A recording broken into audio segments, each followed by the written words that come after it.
Good afternoon, everybody. Thank you so much for coming out. My name is Eric Dawson. I'm the manager of the Calvin and McClung Historical Collection. And we're presenting this series of programming with our partners here at the East Tennessee Historical Society and today the Knoxville History Project. And we're doing this series of programs based around our exhibit in the temporary gallery, the Lights, Camera, East Tennessee, a history of film in East Tennessee. There's some other programming coming up I want to let you know about that's going to take place here on Saturday, February 25th. Daytona Mitchell will be leading a workshop on conducting African American genealogy. That's from 1 to 3, and it's going to be in an auditorium. Be sure and come out for that. It'll be a really interesting and neat subject. And then getting into March 14th, we're going to have a history of houses, how to do research on the houses. There's been more demand for that lately, as you can imagine, given all the people moving to this region and the real estate boom. So that's going to be upstairs in the classroom. You can register for that online. And on March 15th, we're going to have another in our series of programming based around the exhibit. And that's going to be an introduction to the Tennessee Archive of Moving Image and Sound, which is the AV portion, audiovisual portion of the McClung collection, and where a lot of the materials for the exhibit came. But today we're going to take a look at African American theaters in Knoxville Segregated area. And we're really happy that to have two really esteemed and knowledgeable people to speak of that. Mr. Robert J. Booker, who of course that firsthand experience and talk about his time going to Bijou, the Gem, other theaters. And then Jack Neely from the Knoxville History Project, who will be leading conversation with him. So thank you all for coming, and let's welcome.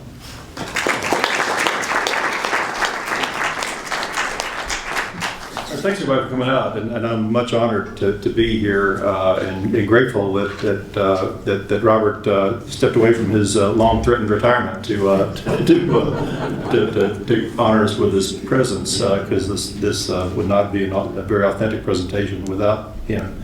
But he's shared his fascination with movies as a child with me many times before. Bob is, by the way, one of the founding board members of the Knoxville History Project, but that's not necessarily the most historic of his accomplishments, having been a leader of the civil rights movement in the early 1960s here. He later became a historian of that movement and of black culture in Knoxville in general, and has served on several public seats over the years in the state legislature and later in Knoxville City Council, and was a longtime leader of the Cultural Exchange Center as well.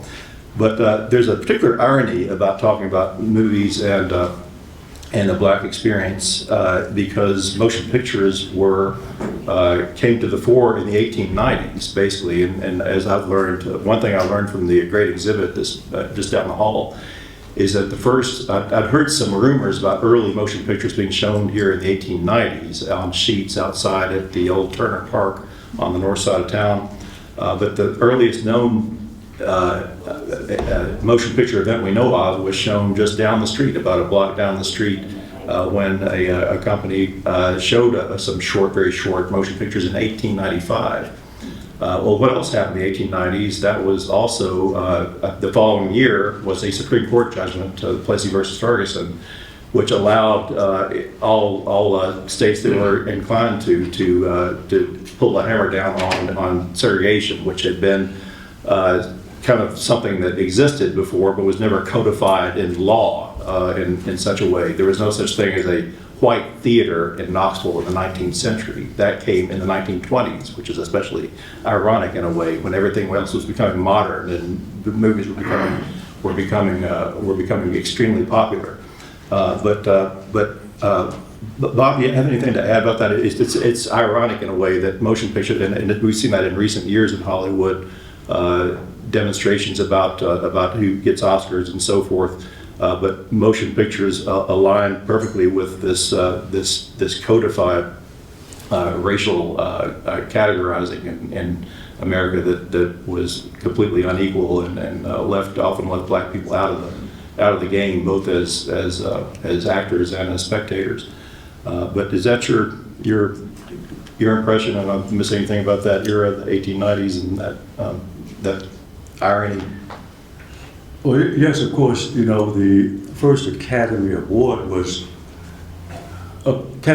program was conducted in 1927, and really took until 1939 for a black person to win an Academy Award, when Hattie McDaniel won for her role as Mammy in Gone with the Wind. And of course, that was quite interesting to watch her on the screen perform. And even when the movie premiered in Atlanta, and when they awarded the awards, Hattie McDaniel was not invited. You know, so that was a very sad situation. Yeah. But we've come a long way since then. You know, I've been a movie buff, I guess, for a very long time. My grandmother would take me to the Gym Theatre when I was 8 years old. She was interested in horror movies, and every Tuesday she had to go see Frankenstein, the Wolfman, the Mummy, Dracula. And she didn't want to go by herself, so she took 8-year-old me. And there I sat watching that stuff. I don't know how I reacted on the outside, but on the inside I was terrified to watch Dr. Frankenstein work his magic. And to top it all off, when we left the movie theater, we had to walk by the Jarnigan and Son mortuary. And I just knew some of those bodies that Dr. Frankenstein had worked on was in the Jarnigan. This was an 18-year-old an 8-year-old mind that I'm talking about. And then by the time I was 10, my mother began to take me to see movies that she liked. Leave Her to Heaven, Love Story, and all that stuff. And the movie Sister Kenny, that had to do with infantile paralysis. I think Sister Kenny played the part of an Australian nurse who dealt with young people in iron lungs. And of course, that was terrifying too. I was 10 years old and having to watch somebody breathe in an iron lung. Finally, there was some relief when I was 11 years old, and I could go to the movies on my own, and suddenly there was Johnny McBrown and Tim McCoy and Buck Jones and Al Lash LaRue and Hopalong Cassidy, guys riding their horses and drinking in saloons, except for Hopalong Cassidy. He drank sarsaparilla with alcohol. But what I didn't know, Jack, at the time was that there was a black cowboy. There was a black cowboy, Herb Jeffries, who was a big band singer, who had made 4 black westerns, The Bronze Buckaroo, Harlem Rides the Range, Two Gun Man from Harlem, and Harlem on the Prairie, which let you know this was a black cowboy. But they were gone by the time I was able to go to the Gym Theatre by myself, so I had to see those movies later on, and to be able to look at movies in general to judge how blacks had been treated in movies, and then we saw the cracking of the ice in 1949 with some of the stuff that told real black stories. Yeah. But prior to that time, blacks were buffoons and chauffeurs and butlers and people like Mantan Moreland, who starred with Charlie Chan. And every time you mentioned a ghost, his eyes all but popped out, because that's how Hollywood portrayed black people in those days, before the early 1950s, when Sidney Poitier came on the scene. Yeah, there were white buffoons too, but the difference was that there weren't any black people in heroic roles or in complex dramatic roles until later. But I want to talk about how black cinema evolved here in town. It's really interesting to talk about how cinema evolved. By 1900 or so, the turn of the century, there were like penny arcades or whatever. You could watch some movies. You could watch. There was some showed short movies as a novelty at vaudeville shows, and just very short films of a train or even of the execution of Leon Zolgos in 1901, the assassin of McKinley. But there were, and they showed in some of the rowdy houses, or what they called them down on Central. This is where we think we're one of the first places that showed movies regularly. And there weren't many movie theaters until the early 20th century.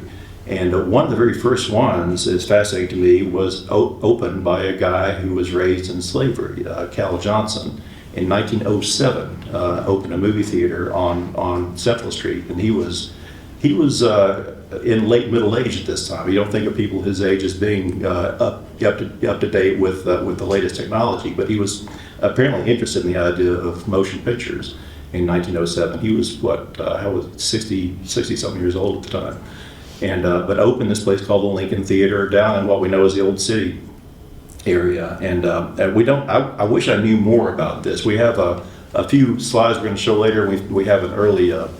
Yeah, here we go. Here's an early ad for it. And the ads that you see in the papers were mostly aimed at white people, so we don't know for sure what they did on a regular basis, what they were showing there for black audiences. But this was a live show for I think both races that shown in Cal Johnson's movie theater. And this is the same Cal Johnson that had a chain of saloons and had, of course, the horse racing track on the east side of town. But this a remarkable business story in Knoxville history is that of Cal Johnson. This theater lasted, I think, only 3 or 4 years. It named it the Lincoln Theater. The Great Emancipator, I guess, was the inspiration for that. And that may have been the reason why the Lincoln Theater was a gathering place for early black Republicans. I found a few black Republican clubs would meet at the Lincoln Theater in that era. But in fact, I would love to find out more about this. I think we only know from a few scant ads and listings in City Directory about this. Do you know anything else about the Lincoln Theater? No, I don't, because it was short lived. But what is always interesting to me, that very last, the bottom of the slide there, no matter what blacks were doing in town, any kind of entertainment, they always made sure there were seats reserved for white spectators. And that always got me to read that phrase in the advertisement. Whether it was at Chilhowee Park, whether it was at the gym theater for a wrestling match or whatever, they made seating available. And they did it in different ways. Sometimes they had, I think, probably had a segregated section in South Chilhowee Park. They did it in the balcony, just kind of reversed the assumptions about what they used to do in churches and things. That would have the white people in the balcony. Well, you know, what's interesting to me, in 1950, I was a sophomore at Austin High School, and they showed the movie Hamlet at the Pike Theater. Now, this had won the Academy Award for 1948. And the city school board, or somebody in position, said our high school kids ought to see this movie because it's real Shakespeare. So they decided to show it at the Pike Theater. Pike Theater on Kingston Pike, which was later the Capri. Later the Capri. Yeah. And what they did, they put a rope up the center aisle, and all the black kids sat on one side of the theater, and the white kids sat on the other side of the theater. And that's interesting. That vertical separation rather than the other way is. I've seen that a few times in the 19th century. I think, if I'm not mistaken, when Frederick Douglass spoke at Staub's Opera House, they had white people on one side and black on the other, and with a rope down the middle. Well, you know, that was 1881, and I've always been curious about that arrangement, but I never did know. But that was similar to the popular restaurant in the Old City, the New York Cafe. What they did, they built a counter in the center of the restaurant. Black people ate on one side of the counter and white people ate on the other side. So we had a way of sharing, but we did it without mixing. And that was run by Greek immigrants, so they just got here and were just trying to figure out how to make some money on this. And this is how they tried to reckon with American segregation. But anyway, but we had the Lincoln Theater, and there were a couple of other black theaters that came and went in the early days, but the best known of them was the Gym. We had the Iola, which came about the same time, a little bit before the Lincoln. And of course, in Mechanicsville, they had one called the Booker T Theater, It had been the Ritz, it had been the Sunset, it had several different names. But in 1946, they decided to build a brand new black theater on South Central, the Grand. And I went to the Grand a number of times, but the business just wasn't there, so the Grand closed. How grand was it? How big a theater was it? Well, it was a fairly large, maybe it would hold 500 people, I guess. And it went out of business within 10 years, and it became an automobile shop. So the Grand Theater, which was our newest theater, went out of business for lack of patronage. Yeah. Well, tell us about the gym. It actually had moved a little bit. It was it's hard to believe the first gym is in a building that's still standing today on West Summit Hill. It was then West Vine, and it was a theater for black people during the silent era in the 1920s. Well, it was built in 1913. 1913, yeah. On the west side of the street. And in 1920, they built the Dixie Theater, which was a fabulous theater complex for black people. And for some reason, the Dixie went out of business about 1922, and the Gym Theater moved into the Dixie building. It held more than 2,000 people. Okay. And, wow, that's a big theater. It was, and they had a basement section where they had wrestling matches and boxing matches and all kinds of things. And so in addition to the movies, they had stage shows and all of these sporting activities as well. And this was the same building that was later the gym that was built over First Creek. Is that the one? Built over First Creek. First Creek did a loop at the corner of Willow and Central, because you know where that is. First Creek ran parallel with Willow, ran under Central, under those businesses on the west side of Central, looped back across near the Gym Theater, and ran under the Gym Theater. And those of us who went to the Gym Theater on a hot summer day could smell the creek coming up through the floorboards of the gym. The gym what had an unusual construction. When you walked in the front door, the screen was at the front, so you had to walk by the screen to get to your seat. And you saw everybody who came in, and you saw everybody who left, so no one could sneak in with a lady that was not his own without being seen. So, and not only, they had a great concession stand in the Gym Theater, but they also had these salesmen who walked the floor, crying popcorn, candy, cold drinks. And of course, during my period, when I went, I could get in for a dime. And if I had a quarter, I could buy a cold drink, a nickel rock candy bar, and a bag of popcorn, all for a quarter. Now you pay $5 for a bag of popcorn. So those were great days for me with a quarter. Yeah, that's part of the business plan. Yeah, if you want to picture where the gym was, it's about where the dog park is now, the on the corner of Summit Hill and Central, and it was on the east side of Summit Hill, but facing what's now Summit Hill Drive and Bob Booker Bridge there. It was just at the beginning of the Robert J. Booker Bridge. And when they named that bridge for me, I thought about it. I said, gee, this is where I saw my first movie. The Colorado's drugstore was on the other end where I had my first milkshake. Further up the street was the Carnegie Library where I read my first book. So I said, this is quite becoming that they named that bridge after me. Yeah, it was kind of a cultural center. But Nikki Giovanni, remember the Colorado's drugstore and the jukebox that she discovered jazz and lots of things from the jukebox at Carter Roberts. Well, something else that was interesting about the Gym Theater, and I thought about this only recently. Urban renewal came through and destroyed every black business in that area, all 107 of them, except for the Gym Theater.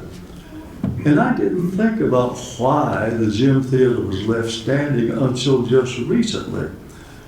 And then I was sure, I haven't read any minutes, I haven't heard anybody say, but I believe somebody in authority said, we better not take the gym theater.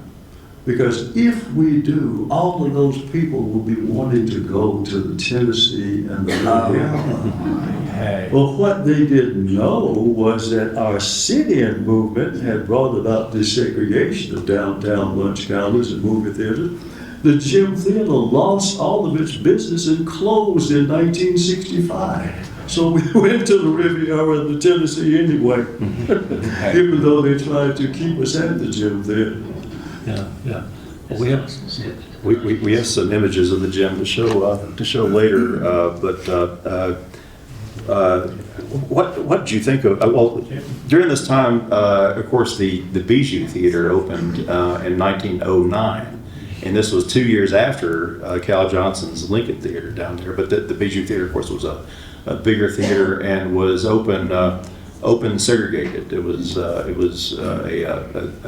white people would sit in the orchestra and black people would sit usually in the second balcony. I've found a few occasions where black people sat in the first balcony as well. But the Bijou was kind of Knoxville's main theater, mainly for vaudeville and Broadway shows, and it's interesting. The very first we have a picture. This is supposedly taken the day of the night of the opening of the Bijou Theatre in 1909, and the attraction at the Bijou that night was a Broadway show by George M. Cohan called Little Johnny Jones. Little Johnny Jones. And that's we don't recognize that name so much as some of the songs that were introduced in that musical, including "Give My Regards to Broadway" and "Yankee Doodle Dandy," were both from that one show. And this was about 4 years after it debuted in Broadway, and I thought, well, it was an old show then, but not really if you think about it. Hamilton is across the street, and it's 8 years old, and it's still a great sensation in Knoxville. So this was a big deal in Knoxville in 1909 to open Little Johnny Jones at the Bijou Theatre. It was about a horse jockey who went to England, and I haven't seen the whole show, but it's an interesting, kind of interesting cultural artifact.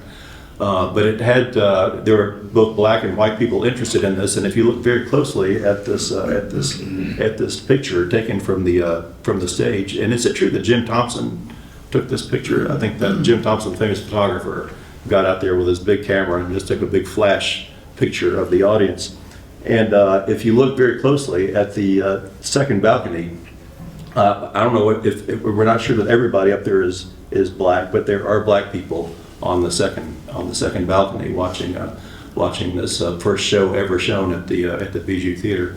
It was mainly a theater for Broadway and vaudeville, traveling Broadway and vaudeville shows, but also began showing movies by the 1920s or so, and it was always segregated, but always open to both races. And Bob has personal memories of the Bijou Theatre. You want to share some of those? Well, I didn't see too many movies at the gym at the Bijou because I was going to the gym. But on occasion I did go. There was a movie I wanted to see, and I went there because it wasn't going to be shown at the gym. One of the things I do remember when I was 14 years old, we moved from my old neighborhood down in the bottom to a neighborhood closer to Magnolia Avenue, and I played with a bunch of white boys in that community. In fact, we in that neighborhood, we built a clubhouse, and we would play in the clubhouse. It was 4 concrete walls that had been part of a basement. We put a top on it. And one day we were playing, and somebody said, let's go see a movie.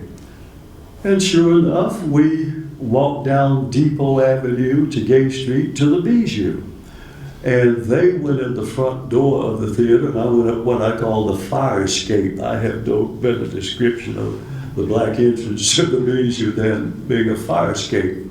Went up and saw the movie, and when the movie was over, we got back together in front of the theater and walked back to the neighborhood. We made no plans for that. How we went to the Bijou, I don't know, but it was understood that all of us could go to the Bijou, so that's where we went. But it was interesting to sit up in that balcony, and it wasn't a bad seat. Because really, when I go to the opera at the Tennessee Theatre, I prefer to sit in the balcony. I'm sitting on the floor.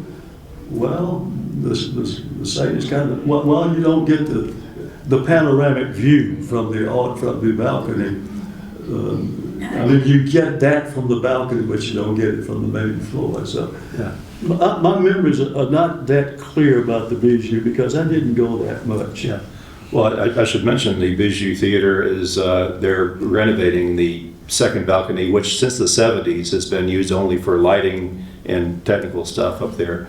But they're going to try to restore it and reopen it for audiences, and they're going to be very deliberate in their intention to try to interpret the Black experience in the second balcony, and Bob has been helpful with that research. But it was a theater open to both races. Today we look, gosh, they were segregated. That's unfair. But then again, it was not like the Tennessee and Riviera, which were simply all white theaters. They didn't allow Black people to walk in the door unless they worked there. It was, but the Bijou was like that. But also the old Lyric was like that. Across the street was the Lyric, which was even larger than the Bijou Theater. And it was the old Staub's Opera House, and they showed movie. It was later a Lowe's movie theater in the 1920s, but it was a segregated theater, and was I think ended as a segregated wrestling venue in the 1950s. It was torn down in 1956 before the civil rights, the effective civil rights movement.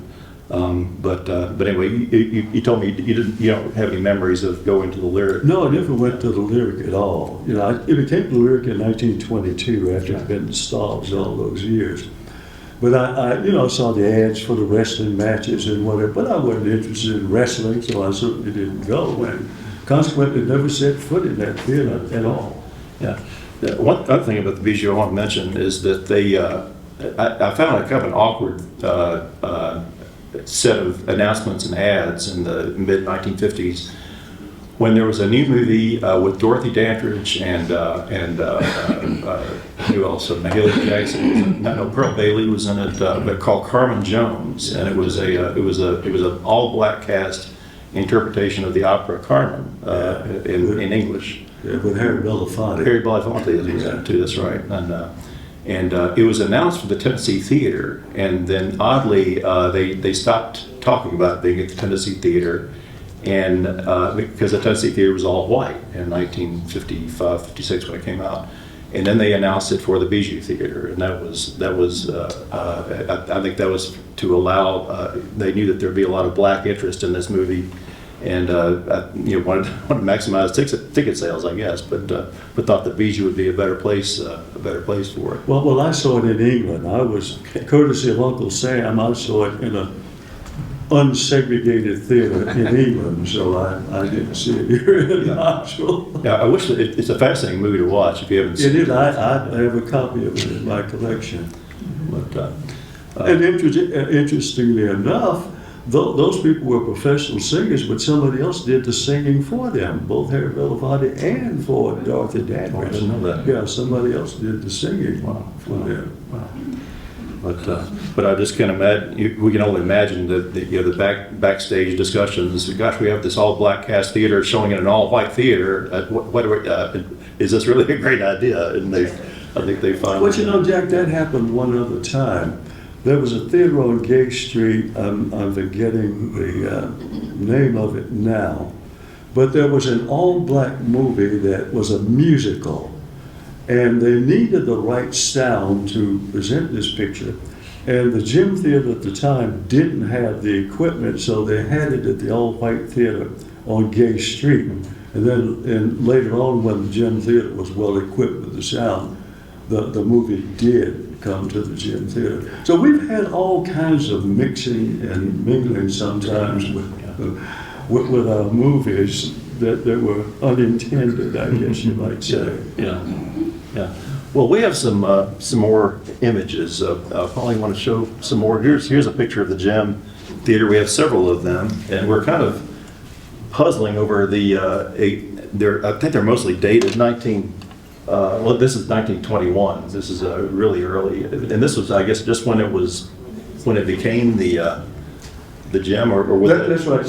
It was the Dixie because there was the Dixie sign up there, and by this time, somewhere in 1921 or thereabouts, it became the gym rather than the Dixie. Yeah, yeah. And it was a first-class building. They really built this building to do a lot of things with it.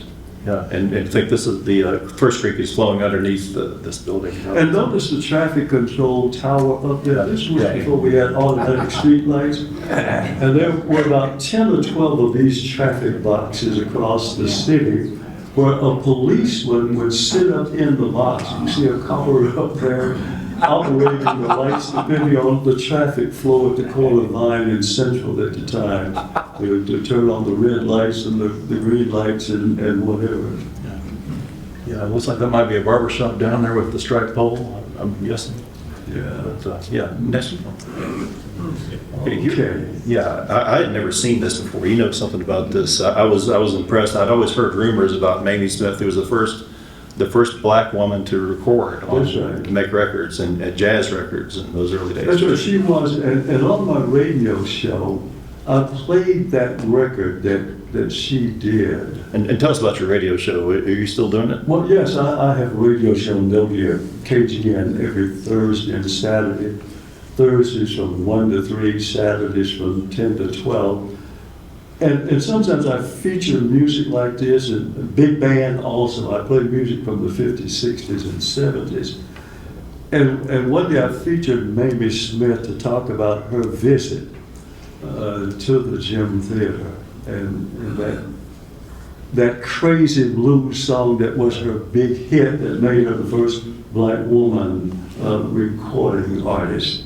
Yeah. And again, that's last note special section reserved for white people. That's always interesting to me. Yeah. I could probably sing Crazy Blues, but I don't think I wanted to. All right, next one, please. All right, they also had some wrestling there. And, yeah, Westergaard, Bob Ali, I'd love to know where, were these both black guys wrestling? Do we know about these guys? Well, I think so, for the most part they were.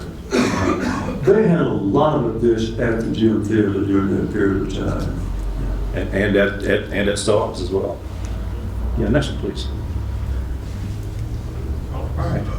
Yeah, Frolics of 1934. And again, this is a little bit different kind of segregation. Rather than having sessions, they had a midnight show for white people after the main show for black people. But this was a live, I think a live show of Reuben Reeves and his 12-piece orchestra. Butter beans and Susie. Regular shows matinee night, colored only. Colored only for the regular, but this was a special deal for. Yeah. Next one, please.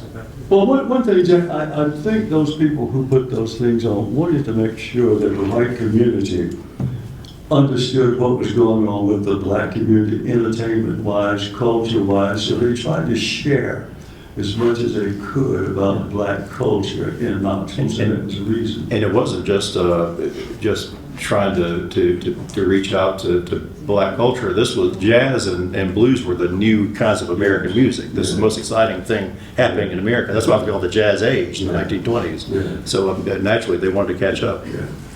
Earl Father Hines, I played a lot of his music on my show. He was one of those band leaders of the past who was top-notch, almost as top-notch as Count Basie and Duke Ellington. Yeah. He rated right up there.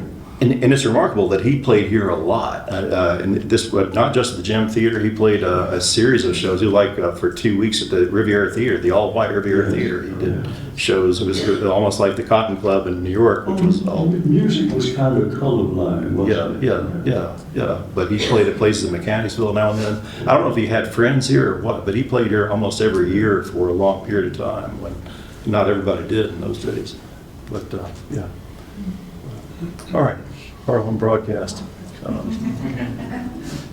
truck. I don't think that the Grateful Dead trucking they're talking about, but the Haile Selassie stomp that's fascinating. Connecting to I don't know if the Rasta thing has something to do with that or what. Well, you know who Haile Selassie was? He was the president of Ethiopia, the ruler of Ethiopia at the time. And considered that more than that by some people, but yeah. But, all right, yeah. Here's a later picture of the gym. And some of these pictures it looks kind of run down, and some it looks all freshened up. So I guess we're cashing on both sides. Well, it burned down in 1942. Yeah. And it was rebuilt because my grandmother would take me every Tuesday, and I said, "Mom, are we going to the movies?" She said, "No, lightning struck it and destroyed it." So we had to rebuild. You remember the earlier one and the later one? That's right. Yeah, lightning struck it in 1942. Yeah. Yeah, this the movie showing is Nancy Steele is Missing, and it's a kind of a B mystery from that era. I think it's a white cast movie, but they watched almost everything at the gym. It sounds like. Yeah, here we go. And kidnapped. All right, this is the interior of the gym, right? Does that look like your memories of it, or do you? No, that's no. As I said, it was redone, and it looks there like the screen is at the back rather than at the front. So I'm not sure. I'm not sure about that. It was an interesting seat, though. Yeah. Yeah, that's not recognizable to me at all. Yeah. Dogtown Scandals. They would come up with all kinds of titles to get people to come in to see those shows. Ramble. And this is especially interesting if you look at who the star is featuring. Ida Cox, blues singer and Brunswick recording artist. She had become a big blues recording artist in the 1920s, was nationally known, and she has a special connection to Knoxville because about 8 years later, she was performing in New York, and I think it was the year after that she performed at From Spirituals to Swinging at Carnegie Hall in New York, which is a great big, it was a major series of African American recordings that they were made there. But she had a stroke in 1945, and it ended her regular singing career. And she moved in with her daughter, who is a school teacher who happened to live in Knoxville, Tennessee. So she was from Georgia originally, but moved here in 1945. Spent the last 22 years of her life here in Knoxville. So she's buried at Newberry Cemetery on Western. Yeah, her daughter let me borrow some of her early albums to hear the kind of music she was doing. Yeah. And because as you said, she did appear at the Gym Theatre. What do you remember about her daughter? I never met her. Well, her daughter was, her name's escaping me right now, but she came to the Beck Center several times. And she lived on Louise Avenue, not far from the Beck Center. And she always came to talk about her mother and her career, so it was quite interesting. Yeah, Ida Cox was coaxed up to, she never made an album. Of course, the albums were not a thing in the 1920s, but her first album was one she made when she lived here, and it was called Blues from Rampart Street.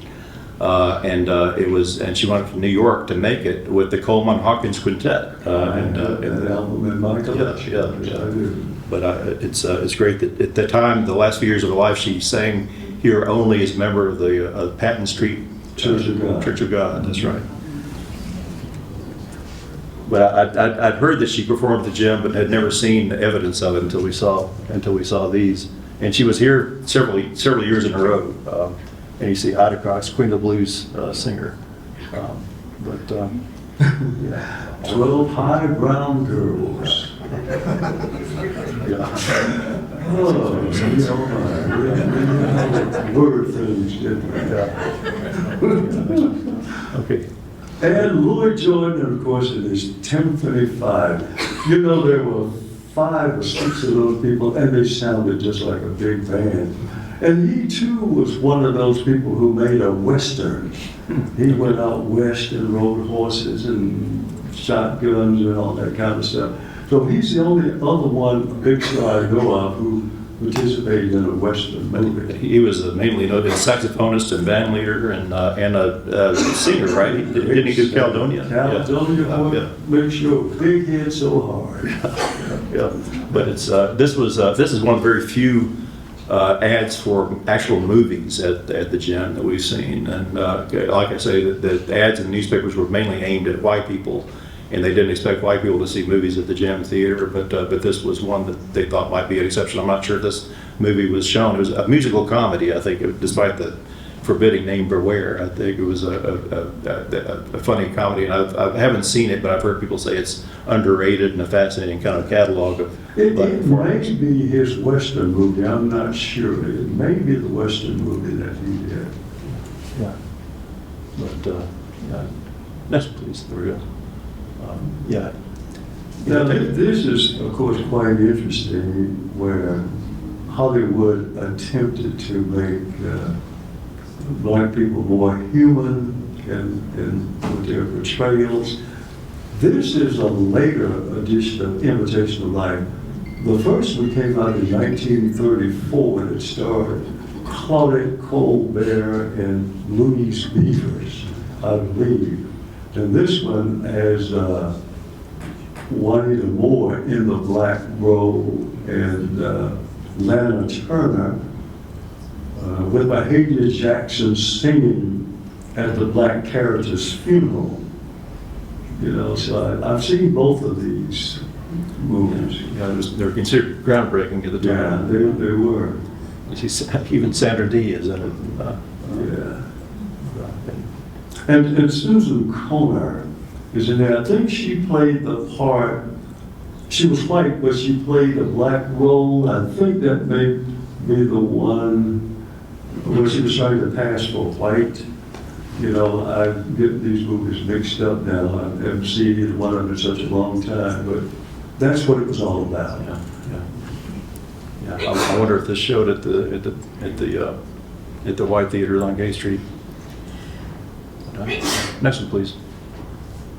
Teenage Millionaire. This was. This is Jackie Wilson. Yeah. Sensational guy on the stage, Mr. Excitement. He cut so many great tunes. In fact, he had a stroke on the stage, heart attack. He was in a nursing home for quite some time before he died. Yeah. He performed here some. I think he did a show at Caswell Park at one time in the late 50s, maybe. Yeah, he was one with an operatic voice. Yeah. I've seen him on Ed Sullivan. But anyway, yeah, Teenage Millionaire. It sounds like it was kind of just a fun comedy for kids. But it's amazing. This might be a good trivia question. What movie has Jackie Wilson, Rocky Graziano, and Zazie Pitts all in the same movie? Next one, please. That's the only image. Yeah, that's the last image. Okay.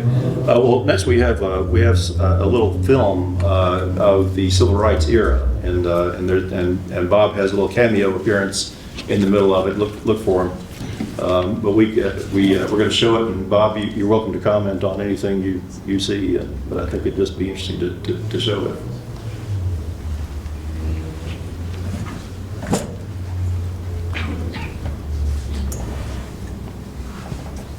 It's silent, so you can talk over it. Okay. Yeah. And Now, this is the beginning of the sit-in movement, from students at Knoxville College. And these are just some slides, pictures that were taken by the Knoxville News Sentinel. There I am in jail, and the dean of men with the glasses on came to get me out. Never did so few cook up so much excitement. Well, the excitement was in the streets and not on the screen, as it might indicate.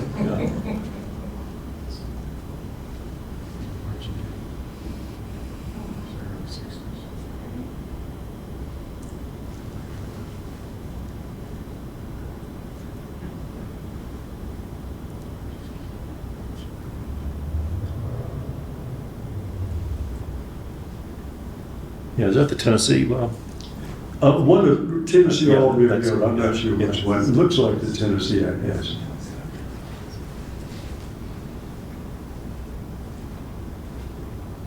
Yeah, Tennessee was segregated for 35 years and was rarely challenged, to my knowledge. They had occasional events when they would allow in black school children or something, but it was mainly an all-white theater. You know, what's interesting, I think the first black person to ever perform there was one of my high school classmates, Price Michael, who sang on the talent show there in 1953. Really? And that may have been the first black person to perform at the Tennessee Theater on stage. I wouldn't doubt it.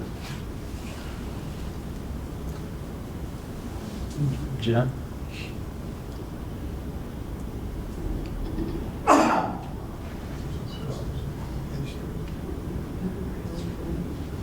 And Helms was right where we are right now. That was the cafe that was right here.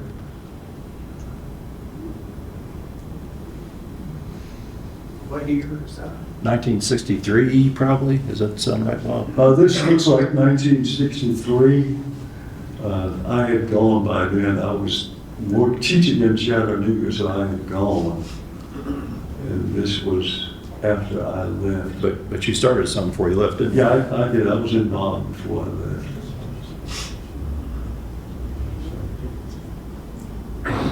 Yeah, they're singing and clapping and just being turned down for buying a ticket. Going up to the ticket when they're asking for a ticket, which they weren't going to get.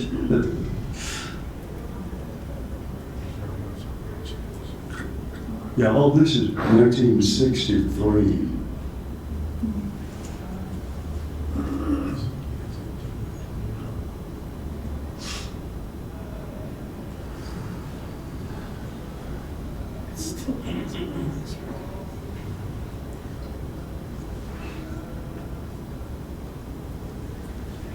And KC students, and Knoxville College students had a lot to do with the desegregation of downtown Knoxville.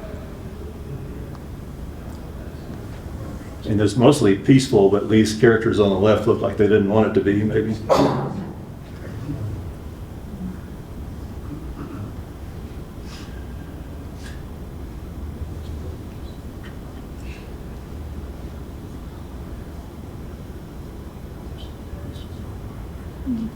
Knoxville College was originally black and white, was it not? Yeah, it was a black.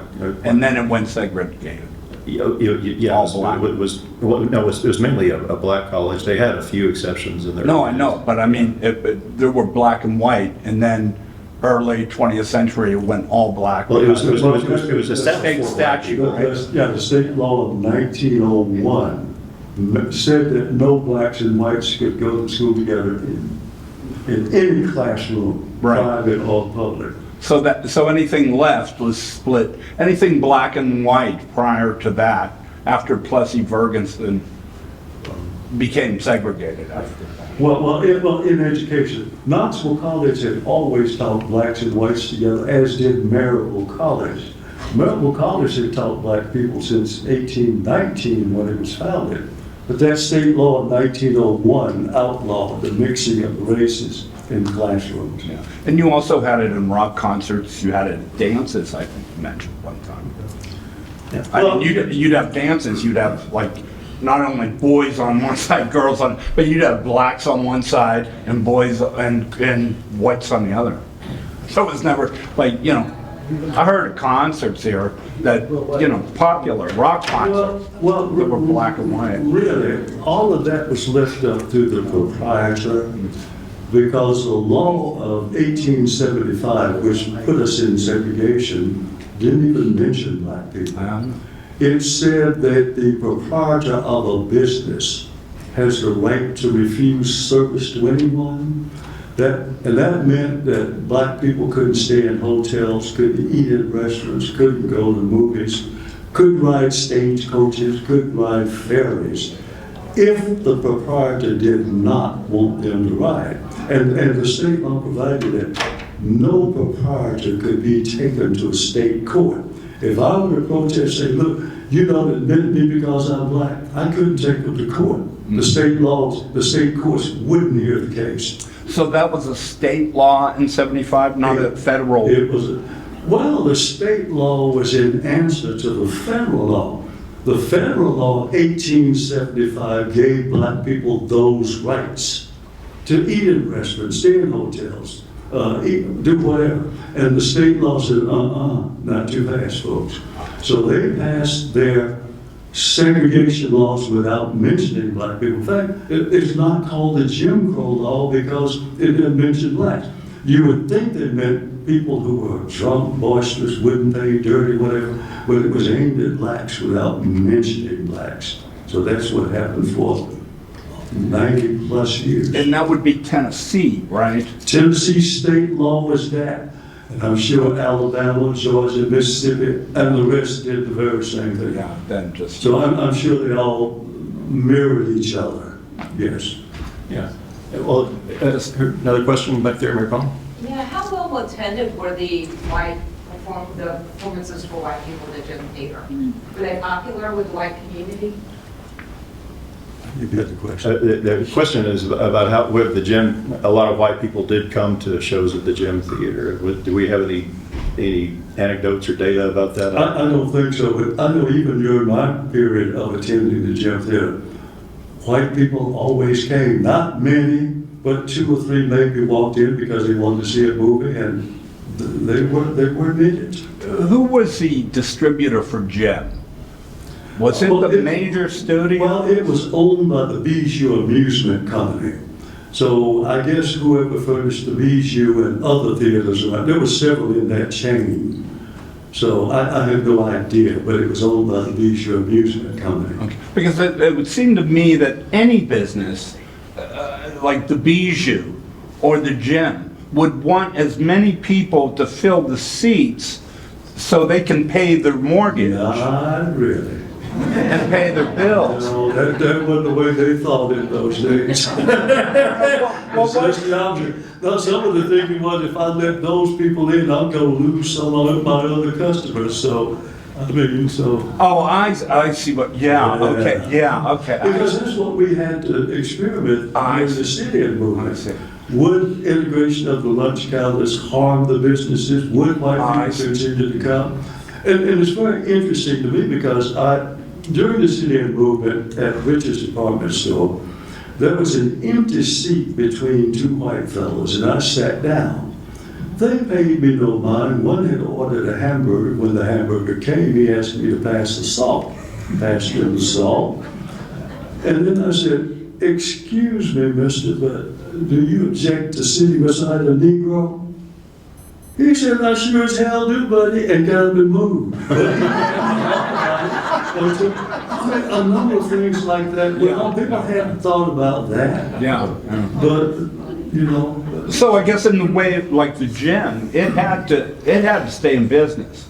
So it had not only had to seek patronage from the black community it was in, but also from the whites. If it could draw from the white community, you know, the fatter the, you know. Yeah. Well, I agree, but it didn't have that many white patrons. Those who came, I think, may have been friends of the manager or whatever, and people just trickled in. But there was no 8 or 10 white people walking into the Gym Theater. You saw 1 or 2 or 3 maybe. I've heard some shows like that when Noble Sissel was in town in the 20s or 30s, there was I saw one random thing that there were a lot of white people who went to that show at the Gym. Yeah, for shows, Yeah. which are general movies. Yeah, general movies, yeah. They didn't walk Yeah. in.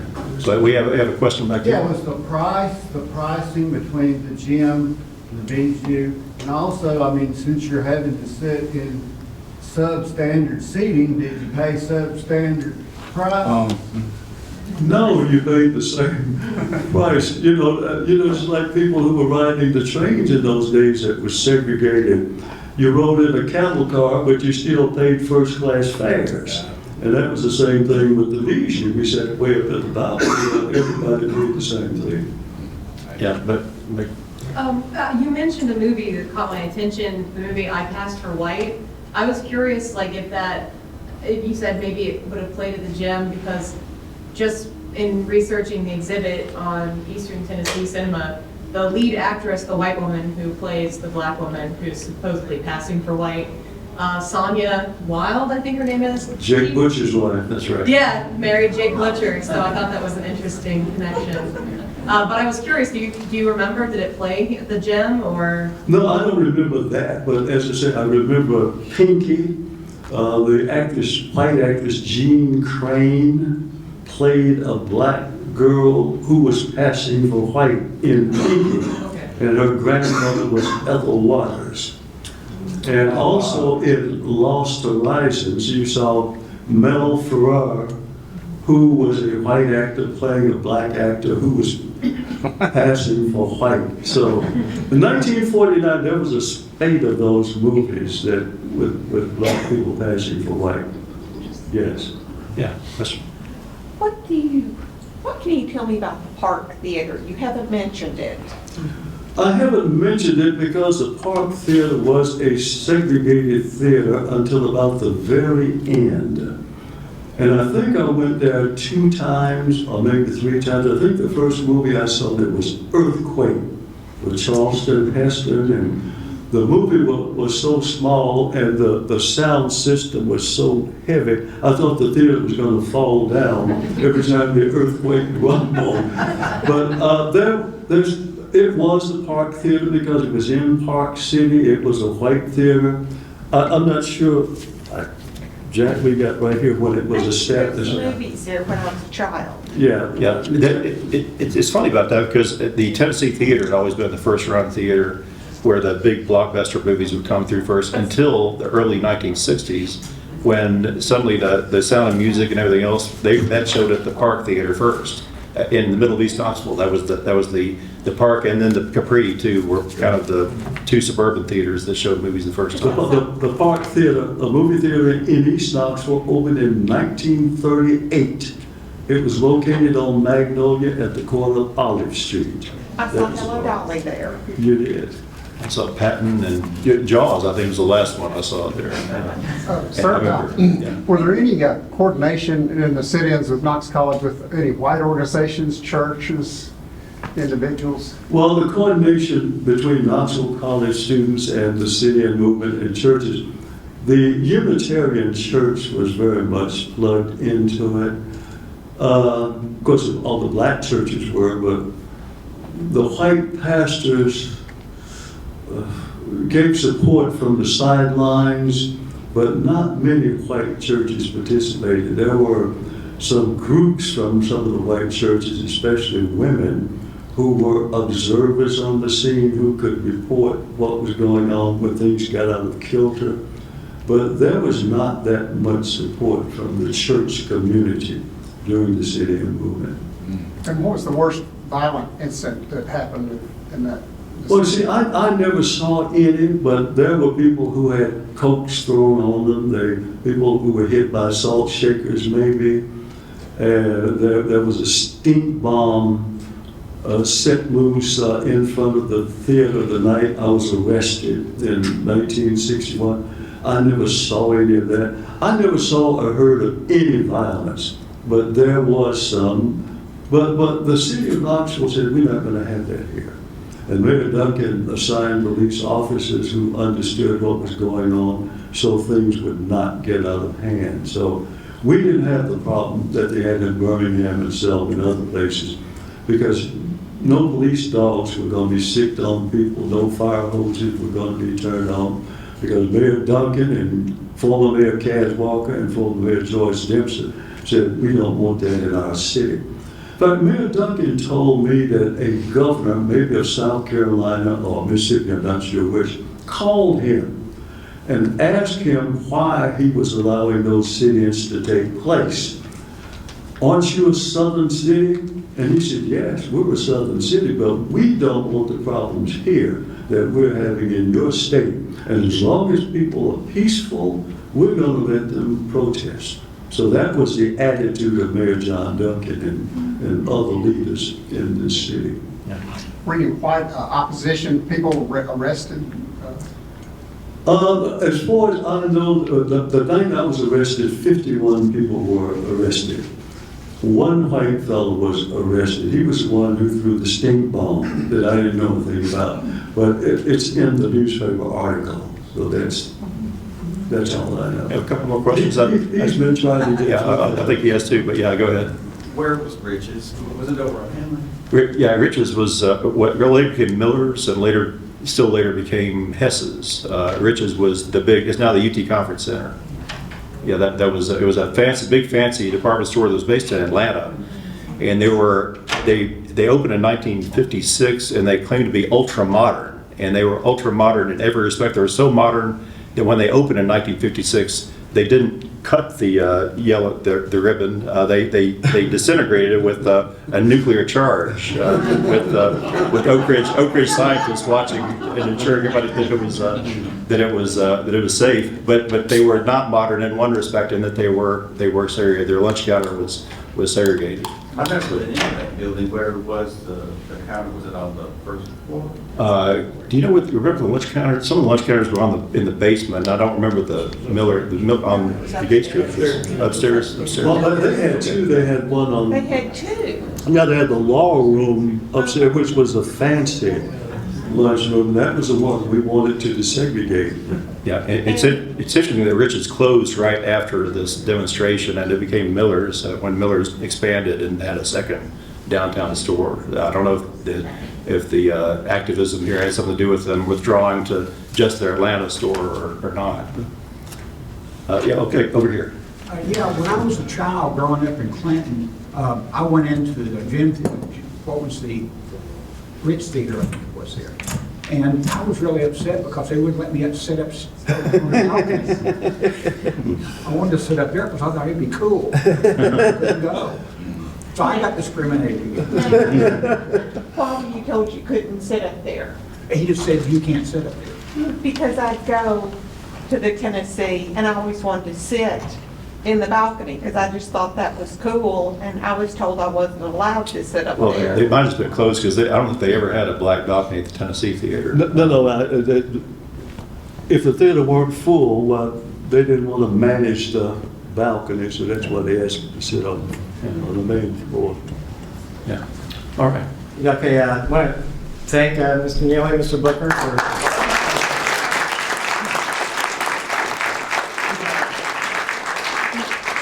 we're going to wrap this up, but you guys, will you hang around for a few minutes if anyone wants to ask a question? And I just want to mention, you were talking about Riches there.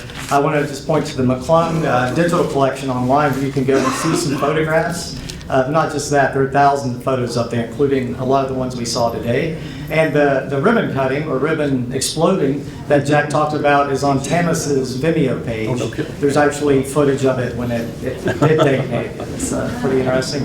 And of course, if you want to learn more about the history of theaters and movie making in East Tennessee, you're welcome to go down to the museum, and there's a video of Mr. Booker talking even more. So it's a great thank show. you all for coming. And Yeah.